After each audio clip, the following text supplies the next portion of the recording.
வணக்கம். நான் வழக்கறிஞர் தாம்பரம் சிவா. குடும்ப வன்முறையிலிருந்து பெண்களை பாதுகாக்கக்கூடிய சட்டம், அதாவது prevention of domestic violence act 2005, இதுதான் நம்ம பார்க்க போறோம். இந்த சட்டம் பேரை கேட்கும் போதே இது பெண்களுக்கான சட்டம் அப்படிங்கிற புரிதல் நமக்கு வருது.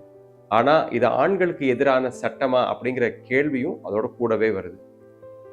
குடும்ப வன்முறையிலிருந்து பெண்களை பாதுகாக்கிறாங்க அப்படின்னா, ஒரு பெண் ஒரு குடும்ப உறவுகளுக்குள்ள பாதிக்கப்படுறா அப்படின்னா அந்த பெண்ணுக்கு நிவாரணம் தரக்கூடிய சட்டம் தான் இந்த குடும்ப வன்முறையிலிருந்து பெண்களை பாதுகாக்கக்கூடிய சட்டம். ஆண்கள் இந்த சட்டத்துல பாதிக்கப்பட்டா புகார் கொடுக்க முடியுமா அப்படின்னா, இந்த சட்டத்துல ஆண்கள் புகார் கொடுக்க முடியாது. ஆனா இந்த சட்டத்தை ஆண்களுக்கு எதிராக பயன்படுத்த முடியுமா அப்படின்னா, ஆண்களுக்கு எதிராக ஒருபோதும் பயன்படுத்தவே முடியாது. ஏன்னா நீதிமன்றத்தை பொறுத்த மட்டும் நம்ம ஒரு வழக்கு தொடுக்கிறோம் அப்படின்னா, அந்த வழக்கிற்கான சாட்சியங்களும் நம்ம நீதிமன்றத்துல சமர்ப்பணம் பண்ணா மட்டும்தான் அந்த வழக்குல நம்மளால வெற்றி கொள்ள முடியும்.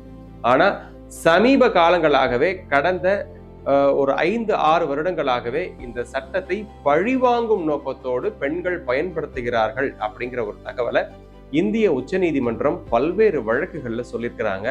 உச்சநீதிமன்றம் மட்டுமா சொல்லியிருக்கிறாங்க அப்படின்னா, இந்தியாவில் இருக்கக்கூடிய பல்வேறு உயர்நீதிமன்றங்களும், சென்னை உயர்நீதிமன்றம் உட்பட பல்வேறு உயர்நீதிமன்றங்களுமே ஆண்களை, குறிப்பாக கணவன்மார்களை பழிவாங்குவதற்காக பல வழக்குகள்ல மனைவிகள் இந்த சட்டத்தை தவறா பயன்படுத்தியிருக்கிறாங்க அப்படின்னு சொல்றாங்க.